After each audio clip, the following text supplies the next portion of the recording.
कैसे हो दोस्तों। हम लोग कर रहे थे क्या, पॉलिटिकल साइंस की सीरीज शुरू कर दी थी हम लोगों ने। पहला चैप्टर हम लोगों ने देख लिया था, ठीक है। अब आ जाते हैं दूसरे चैप्टर के ऊपर। बहुत अच्छी खासी वेटेज है इस चैप्टर की। उस चैप्टर का नाम क्या है? फेडरलिज्म। अब नाम बड़ा इसका यूनिक सा है, फेडरलिज्म। सुन रहे होगे पहली बार। समझने की कोशिश करते हैं कि आखिरकार ये फेडरलिज्म होता क्या है। तो इस वीडियो के अंदर मैं तुमको बताने वाला हूं कि फेडरलिज्म होता क्या है, इससे किसी भी एक देश का किस तरीके से फायदा हो सकता है और जो देश इसको फॉलो नहीं करते उनका क्या नुकसान हो सकता है। साथ ही साथ हम लोग समझने की कोशिश करेंगे जिस देश के अंदर फेडरलिज्म को फॉलो किया जाता है उससे उस देश के लोगों की लाइफ पे क्या इफेक्ट पड़ता है, ठीक है। तो मैं समझ के चलता हूं कि तुम लोग इस चैप्टर को बहुत अच्छे से पढ़ने वाले हो। जैसे कि इससे पहले के सारे चैप्टर पढ़े थे तुम लोगों ने, कॉपी और नोटबुक लेके पेन लेके बैठ जाओ, ठीक है। शुरुआत करते हैं। सबसे पहले समझते हैं कि फेडरलिज्म होता क्या है। हमको फेडरलिज्म से समझ क्या आता है, सबसे पहले ये समझते हैं। देखो क्या होता है कि ये सिस्टम होता है किसी भी गवर्नमेंट का। अब गवर्नमेंट का मतलब नहीं, गवर्नेंस का। गवर्नेंस का मतलब क्या होता है कि हम किस तरीके से चीजों को चला रहे हैं। तो फेडरलिज्म एक तरीके से सिस्टम होता है किसी भी तरीके के गवर्नेंस का। अब इसमें हम क्या करते हैं कि जो देश की सेंट्रल यूनिट होती है, ठीक है, उससे पावर लेके उसकी वेरियस कॉन्स्टिट्यूएंट यूनिट्स को दे देते हैं। अब भाई भैया आपने क्या करा, आपने तो कुछ चीजें लिखी उसकी रीडिंग कर दी, ये बोलोगे तुम लोग, तुमको तो समझ आया नहीं होगा। तो चलो समझने की कोशिश करते हैं एग्जाम्पल लेके। और एग्जाम्पल लेंगे हम अपने प्यारे भारत का। देखो भारत को चला रहे हैं हम लोग, तो उसको चलाने का मतलब क्या हो गया? गवर्नेंस। अब इसको चलाने के लिए हम ना कुछ सरकारें बनाएंगे। क्या बनाएंगे? सरकार। एक सरकार होगी किसकी? सेंटर की। यहां तक आओ। अभी यहां पे मैंने क्या बोला? Central unit. तो सेंटर की सरकार वो होगी जो इंडिया को क्या कर रही है? चला रही है। बट सेंटर की सरकार इतने बड़े देश को सही तरीके से नहीं चला सकती क्योंकि बहुत सारे लोग और बहुत सारी कम्युनिटी एक साथ रह रहे हैं। तो हम क्या करेंगे, उस सेंटर से कुछ पावर्स को ले लेंगे और हम अपने स्टेट गवर्नमेंट्स को वो पावर क्या कर देंगे? दे देंगे। अब देखो यही चीज यहां पे लिखी है कि ये सिस्टम होता है गवर्नेंस का, जिसमें हम सेंट्रल यूनिट से क्या करते हैं? कुछ पावर्स को लेते हैं और उन पावर्स को दे देते हैं किसको? वेरियस कॉन्स्टिट्यूएंट यूनिट्स को। अब यहां से ये शब्द समझाने की मैं कोशिश करूंगा तुमको कि कॉन्स्टिट्यूएंट यूनिट्स होती क्या है। देखो कॉन्स्टिट्यूएंट यूनिट्स का मतलब क्या होता है कि हमारे पास एक संविधान है जिसको हम लोग इंग्लिश में बोलते हैं कॉन्स्टिट्यूशन। कॉन्स्टिट्यूशन में साफ साफ बताया गया है कि किसी भी एक देश को किस तरीके से चलाया जाएगा। अब किसी भी देश को जिस तरीके से चलाया जाएगा उसके लिए कितनी सरकारों की हमको जरूरत पड़ेगी, उसको हम लोग बोलते हैं कॉन्स्टिट्यूएंट यूनिट्स। कॉन्स्टिट्यूएंट यूनिट्स का मतलब नॉर्मली यही होता है कि एक देश में किस किस लेवल पे किस किस तरीके की सरकारें होंगी और उन सरकारों के पास किस किस तरीके की पावर्स होंगी। तो हमने नॉर्मली और इंक्लूडिंग सारी चीजें क्या समझा कि फेडरलिज्म एक फॉर्म ऑफ गवर्नेंस होता है जिसके अंदर हम सेंट्रल यूनिट से कुछ पावर्स लेके उसी देश के वेरियस कॉन्स्टिट्यूएंट यूनिट्स को क्या कर देते हैं? दे देते हैं, ताकि वो देश बहुत ही अच्छी तरीके से क्या करे? चल सके। तो अभी मैंने सिर्फ और सिर्फ तुमको फेडरलिज्म का मतलब समझाया है। बुक में रीड करो फेडरलिज्म क्या होता है और फिर वापस एक बार ये टॉपिक देखो, तुम लोग को सारी चीजें क्लियर हो जाएंगी। अब इसके बाद मैं तुमको बताऊंगा कि फेडरलिज्म के फीचर्स क्या होते हैं और उसके बाद हम इस चैप्टर को बहुत आसानी से क्या कर देंगे? खत्म करने वाले हैं थोड़ी देर में इस चैप्टर को, ठीक है। चलो फेडरलिज्म समझ आ गया होगा, ठीक है। एक बार वापस से मैं बोल रहा हूं तुम लोग को बुक रीड आउट करो, तुमको और अच्छे से फेडरलिज्म की डेफिनेशन समझ आ जाएगी। अब समझते हैं सबसे पहले कि हम लोग जो फेडरलिज्म के बारे में बात कर रहे हैं हम कर क्यों रहे हैं। भाई ये जरूरी होगा इसीलिए तो हम बात कर रहे हैं ना। तो जरूरी क्यों है समझते हैं उसको, किसकी मदद से? फीचर्स की मदद से। देखो क्या होता है किसी भी एक देश को चलाने के लिए ना, सीधी सीधी बात है, अगर वो देश बहुत बड़ा है तो हम उस देश को डिवाइड करेंगे टुकड़ों में, ठीक है। अब कैसे डिवाइड करेंगे? इसका मतलब हो गया कि हम उस देश के अंदर अलग अलग लेवल पे अलग अलग कॉन्स्टिट्यूएंट गवर्नमेंट बनाएंगे या अलग अलग लेवल पे अलग अलग तरीके की सरकारें बनाएंगे। सीधी सादी भाषा में इसका मतलब ये है। पहला पॉइंट यही है कि जो फेडरलिज्म का मतलब होता है ये क्या होता है कि हर एक देश को चलाने के लिए या तो हम किसी दो सरकारों की मदद लेंगे या तो उनसे भी ज्यादा सरकारों की मदद लेंगे। इंडिया के केसेस में देखते हैं तो नॉर्मली इंडिया में दो तरीके की सरकारें हमको देखने को मिलती है। एक होती है हमारी सेंटर की गवर्नमेंट, जो सेंटर की गवर्नमेंट पूरे इंडिया को एक जैसा चलाने की कोशिश करती है, पहली बात। दूसरी जो फॉर्म ऑफ गवर्नमेंट है वो है हमारी स्टेट गवर्नमेंट, जो सिर्फ और सिर्फ किसी एक स्टेट को चलाने की कोशिश करती है। जैसे हमारा क्या हो गया? पंजाब हो गया। तो मैंने क्या बोला कि फेडरलिज्म इसीलिए जरूरी होता है ताकि हम किसी एक देश को अच्छी तरीके से चला सके, और उसको अच्छी तरीके से चलाने के लिए हम उसको या तो ब्रेक डाउन कर देंगे या तो हम उसको मिला के एक यूनिट बना देंगे। अब ये दो तरीके के फेडरलिज्म होते हैं, ये हम आने वाले अभी थोड़ी देर में इसको भी समझने की कोशिश करेंगे, बस इतनी सी बात अपने दिमाग में डाल लेना, ठीक है। दूसरा पॉइंट आ जाओ। अब क्या होता है, देखो दुनिया इंडिया की अगर हम बात कर रहे हैं तो किसी भी एक देश में लोग तो सेम रहेंगे, लोग तो सेम रहेंगे, बट उनके ऊपर जो राज कर रहे हैं या उनको जो चला रहे हैं, जैसे सेंटर की गवर्नमेंट हो गई और स्टेट की गवर्नमेंट हो गई, वो होंगे अलग अलग। अब ऐसा कैसे हो सकता है, समझते हैं जरा। जैसे कि मैंने सेंटर की गवर्नमेंट बताई कि अभी सेंटर की गवर्नमेंट के अंदर है भाई बीजेपी की सरकार, और स्टेट की गवर्नमेंट जैसे पंजाब है, वहां पे किसकी सरकार है, आम आदमी पार्टी की सरकार है। अब सेंटर जो पूरे इंडिया को सेम तरीके से चला रहा है, तो वो पंजाब को भी तो चलाएगा, और स्टेट की गवर्नमेंट जो पंजाब को चला रही है वो भी तो पंजाब को चलाएगी। तो पंजाब के अंदर जो लोग हैं वो तो सेम ही है, बट उनके ऊपर जो राज कर रहे हैं वो सेंटर की सरकार भी कर रही है, और साथ ही साथ उस सरकार जो उस स्टेट की सरकार है वो भी राज कर रही है, ठीक है। अब ये ऐसा क्यों होता है, तो देखो सीधी सीधी बात क्या होती है कि जो सेंटर की गवर्नमेंट है वो चला तो रही है पूरे इंडिया को, बट वो सही तरीके से चला नहीं पाएगी, क्योंकि अलग अलग लेवल पे लोगों की जरूरतें क्या होती हैं, अलग अलग होती हैं। अब वो जो अलग अलग जरूरतें होती हैं, उन जरूरतों को पूरा करने के लिए हमको क्या बनानी पड़ती है, स्टेट की गवर्नमेंट बनानी पड़ती है। तो ये हमारा सेकंड पॉइंट बताया गया है। अब देखो तीसरा पॉइंट क्या है कि जुडिशरी जो होती है वो हमारी सेंटर की और स्टेट के गवर्नमेंट के बीच में जो भी लड़ाई होती है उस लड़ाई को क्या करती है, सॉल्व करती है। अब ये क्या है, कभी कभी न्यूज देखना, ठीक है, वैसे तो मैं बोलूंगा तुम रोज ही देखना, बट अभी बोर्ड का टाइम चल रहा है तो दिन में 15-20 मिनट के लिए न्यूज चैनल खोल लेना। अब देखो जब भी तुम न्यूज चैनल खोलोगे ना तो तुमको पता चलेगा कि स्टेट की गवर्नमेंट सेंटर की गवर्नमेंट पे कुछ ब्लेम्स डाल रही है कि तुमने ऐसा काम नहीं करा, तुमने वैसा काम नहीं करा। सेम चीज स्टेट की गवर्नमेंट सेंटर को बोल रही है कि तुमने ऐसा काम नहीं करा, तुमने ऐसा काम नहीं करा। अब दोनों सरकारें आपस में क्या करती हैं, लड़ती रहती है। हमेशा यही होता है इंडिया के अंदर की दो अलग अलग लेवल की सरकारें आपस में लड़ती रहेंगी कि तूने मेरी मदद नहीं करी और मैंने तेरी मदद नहीं करी। तो ये जो लड़ाई होती है, इस लड़ाई को सॉल्व करने का काम किसका होता है, जुडिशरी का। अब बहुत सारे बच्चे ऐसे होंगे जिनको जुडिशरी का ही मतलब नहीं पता। जुडिशरी को कहते हैं हिंदी में न्यायपालिका, या और साफ साफ शब्दों में समझने की कोशिश करें तो जुडिशरी का मतलब होता है कोर्ट। ये वो कोर्ट्स होते हैं, मतलब जुडिशियल सिस्टम होता है जिसके अंदर कोर्ट आते हैं। ये हमारे अलग अलग लेवल की सरकारों के बीच में जो भी मतभेद हो रहे होते हैं उन मतभेदों को क्या करते हैं, सॉल्व करने की कोशिश करते हैं। ये किसका काम होता है, जुडिशरी का, कि अलग अलग लेवल पे जो सरकारें लड़ाई कर रही हैं उन लड़ाइयों को क्या करें, वो सॉल्व करें। तीसरी बात समझ आ गई। आ जाओ भाई चौथी बात पे, क्या बताया गया है। अब देखो सेंटर की गवर्नमेंट देश को चलाएगी, बहुत बढ़िया। स्टेट की गवर्नमेंट किसी एक स्टेट को चलाएगी, बहुत बढ़िया। अब चलाएंगे कैसे, अपने घर से तो पैसा लेके नहीं आएंगे, उनको पैसा कमाने की जरूरत है। अब वो जो इनके पैसे कमाने के लिए जो चीजें होंगी वो भी पहले से ही हमारे कॉन्स्टिट्यूशन के अंदर लिखी हुई है। कॉन्स्टिट्यूशन के अंदर साफ साफ बताया गया है कि जो स्टेट गवर्नमेंट होंगी वो स्टेट गवर्नमेंट किन किन जगहों से पैसे कमा सकती है। पैसे कमाने का मतलब हो गया टैक्सेस के थ्रू पैसे कमा सकती है, और सेंटर की गवर्नमेंट किन किन जगहों से किन किन टैक्सेस से पैसे कमा सकती है। तो देखो हमारे संविधान में पहले से ही बताया गया है कि सेंटर के पास कितनी पावर है, स्टेट के पास कितनी पावर है, सेंटर किस तरीके से लोगों को अफेक्ट करेगी, स्टेट किस तरीके से लोगों को अफेक्ट करेगी, सेंटर किस तरीके से पैसे कमाएगी और स्टेट किस तरीके से पैसे कमाएगी। और इसके बाद भी अगर इन दोनों के बीच में किसी भी तरीके की लड़ाई होती है तो उस लड़ाई को सॉल्व करने के लिए हमारा कौन आ जाएगा बीच में, जुडिशरी आ जाएगी। और लास्ट में सेंटर और स्टेट की गवर्नमेंट जो होती है वो एक ही तरीके के लोगों के ऊपर क्या करती है, रूल करती है। ये थे हमारे फीचर्स किसको लेके, फेडरलिज्म को लेके। अब इसके आगे हम समझेंगे कि फेडरलिज्म किस किस तरीके की होती है, तो उससे पहले ये सारे पॉइंट्स लिख लो, ठीक है। और देखना है एक चीज मैं तुमको और बता रहा हूं कि ये जो पॉइंट्स होते हैं मैं अपनी कन्वीनियंस के हिसाब से लिखता हूं। तुम लोग एक बार बुक रीड आउट करो और तुम अपनी कन्वीनियंस के हिसाब से पॉइंट लिखो, ठीक है। चलो इतना नोट डाउन करो फिर आगे बढ़ते हैं।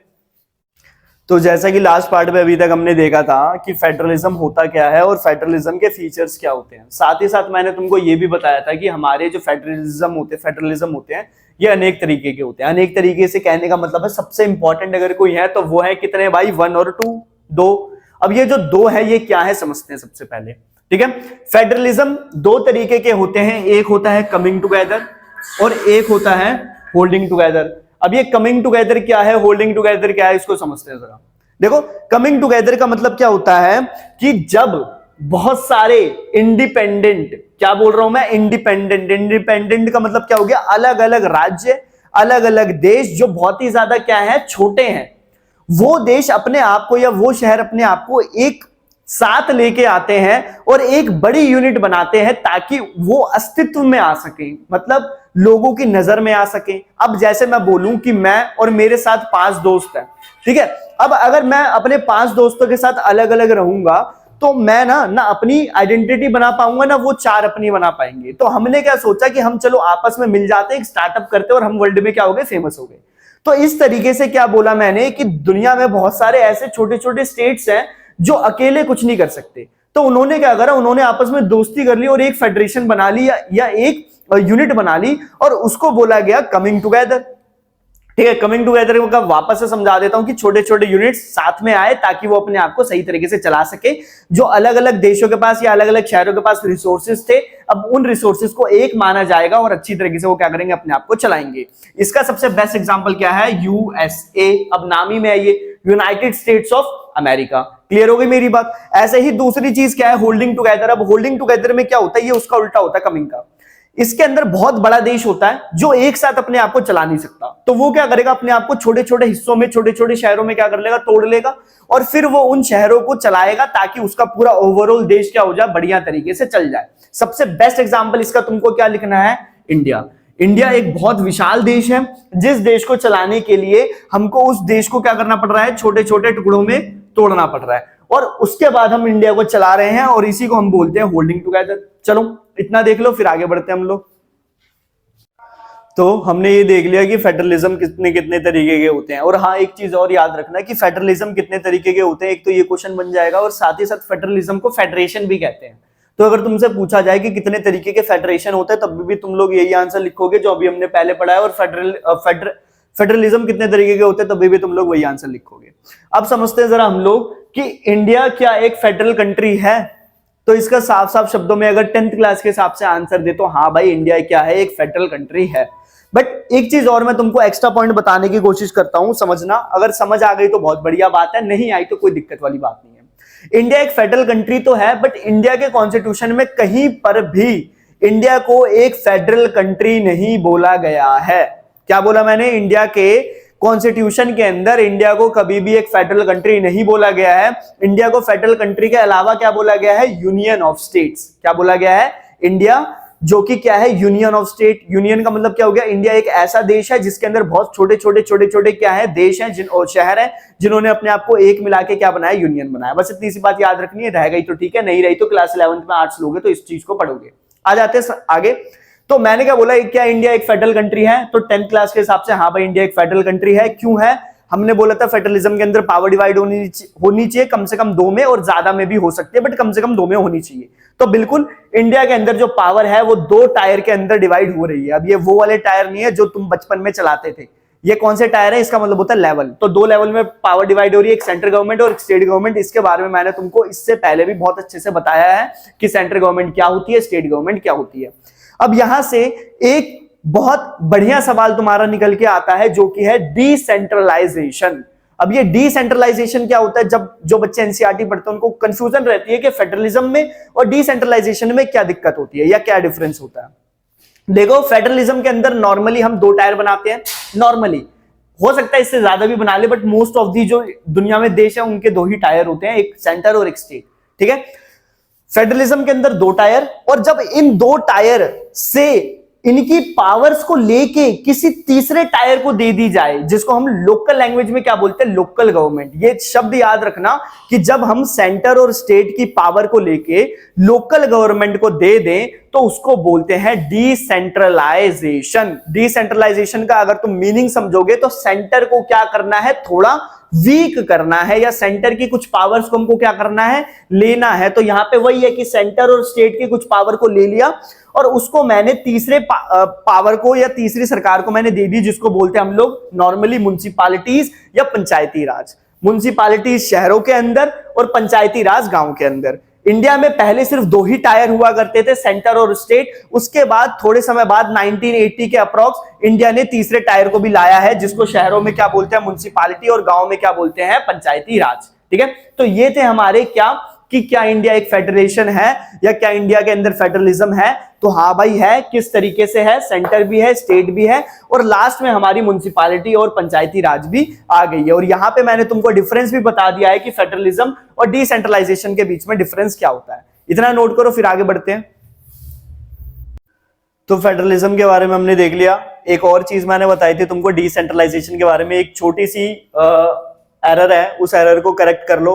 जो डिसेंट्रलाइजेशन हुआ था इंडिया में वो 1980 के अप्रोक्स नहीं हुआ था, 1992 में हुआ था। ठीक है, इससे पहले बात चल रही थी कि होने वाला है, बट कॉन्स्टिट्यूशन में अमेंडमेंट करके, कॉन्स्टिट्यूशन में चेंज करके इसको पूरी तरीके से कब लागू करा गया था? 1992 में। अब दो छोटे टॉपिक हमारे रह गए हैं, वो क्या रह गए कि इंडिया के अंदर जो फेडरलिज्म है वो आखिरकार किन कारणों की वजह से आया था। तो सबसे पहला और सबसे बेसिक जो कारण है वो क्या है? Linguistic states. लिंग्विस्टिक स्टेट्स क्या था? देखो, इंडिया आजाद हुआ था 1947 में। इंडिया जैसे ही 1947 में आजाद हुआ, बहुत सारे ऐसे स्टेट्स थे जो कह रहे थे हमको एक अलग शहर बना के दो। किसके बेसिस पे? लैंग्वेज के बेसिस पे। ठीक है, ये सारी चीजें क्लास 11 में बहुत अच्छे से पढ़ाई गई है, बट फिर भी मैं तुमको थोड़ा बहुत बता देता हूं। क्योंकि 1947 के बाद इंडिया में बहुत सारे ऐसे देश थे, जैसे मद्रास शहर थे, मद्रास हो गया, पंजाब हो गया, उड़ीसा हो गया, ठीक है, आंध्र प्रदेश हो गया। ये कुछ ऐसे शहर थे जिन्होंने बोला कि हम जो लैंग्वेज बोलते हैं उन लैंग्वेज के बेसिस पे हमको क्या बनाओ? अलग बनाओ। ठीक है, तो वो इतनी ज्यादा पॉपुलर डिमांड हो गई थी इंडिया के अंदर कि इंडिया की सरकार ने क्या करा भाई, उनको अलग अलग डिमांड जो उनकी थी उसको पूरी कर दी। इसीलिए देखो कि पंजाब के अंदर वही लोग, मतलब पंजाब का नाम ही वही ऐसे पड़ा है कि वो जो लैंग्वेज बोलते हैं पंजाबी, हरियाणा हरियाणवी। ठीक है, इस तरीके से जो लैंग्वेज बोली गई है उसी के ऊपर बहुत सारे स्टेट्स को क्या करा गया? डिवाइड करा गया। वहां से हमारा फेडरलिज्म निकल के आ गया। तो 1947 में हमने देखा कि लिंग्विस्टिक स्टेट्स की वजह से हमारा देश क्या हो रहा है? कमजोर हो रहा है। इंडिया और पाकिस्तान अलग हुए थे धर्म के चक्कर में। अब इंडिया के सामने एक बहुत बड़ा डर था कि इंडिया वापस से अलग ना हो जाए भाषा के चक्कर में।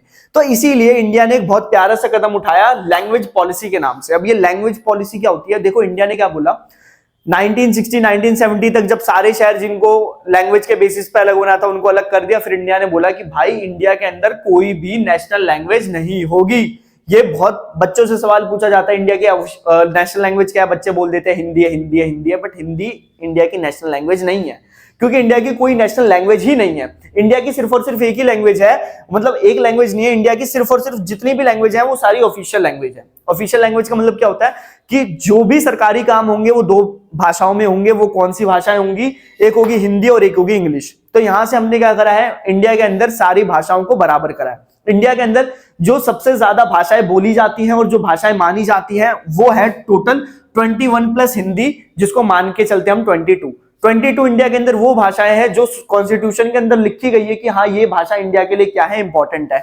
इन्हीं भाषाओं को हम शेड्यूल्ड लैंग्वेज भी बोलते हैं। ठीक है, तो ये सारी चीजें तुमको पता होनी चाहिए कि लैंग्वेज पॉलिसी क्या थी। लैंग्वेज पॉलिसी के अंदर हमने देख लिया कि इंडिया की कोई भी नेशनल लैंग्वेज नहीं रहेगी। इंडिया के अंदर जितने भी काम होंगे वो हिंदी में होंगे, इंग्लिश में होंगे। पहली बात। एक और चीज मैं तुमको बताना चाहता हूं, इंडिया के जितने भी शहर हैं वो शहर इंडिपेंडेंट है। वो शहर अपने पास ये पावर रखते हैं कि वो अपने शहर में किस भाषा में काम करवाना चाहते हैं। वो ऐसा कोई बर्डन नहीं है कि उनको हिंदी में ही करवाना है या इंग्लिश में ही करवाना है। एग्जांपल लेते हैं केरला। केरला के अंदर जो भी भाषा बोली जाती है वो अगर चाहे केरला की सरकार तो वो उस भाषा के अंदर अपने शहर के काम करवा सकते हैं। ठीक है, तो यहां से हमने क्या देखा कि इंडिया की सरकार ने एक इक्वालिटी लाई है उन लोगों के बीच में जो अलग अलग लैंग्वेज बोलते हैं। ठीक है, तो ये था हमारा चैप्टर जिसमें हमने फेडरलिज्म पढ़ लिया, फेडरलिज्म के फीचर्स पढ़ लिए, डिसेंट्रलाइजेशन पढ़ लिया और इंडिया क्या फेडरल है या नहीं है वो पढ़ लिया, फेडरलिज्म कितने टाइप के होते हैं वो पढ़ लिए और लास्ट में लैंग्वेज पॉलिसी भी हमने पढ़ ली। तो ये चैप्टर था तुम लोगों का। इस चैप्टर को फुल एंड फाइनल करो और इसके बाद हम लोग मिलेंगे अगली वीडियो में। ठीक है, ध्यान रखना आप लोग अपना। मिलते हैं फिर अगली वीडियो में।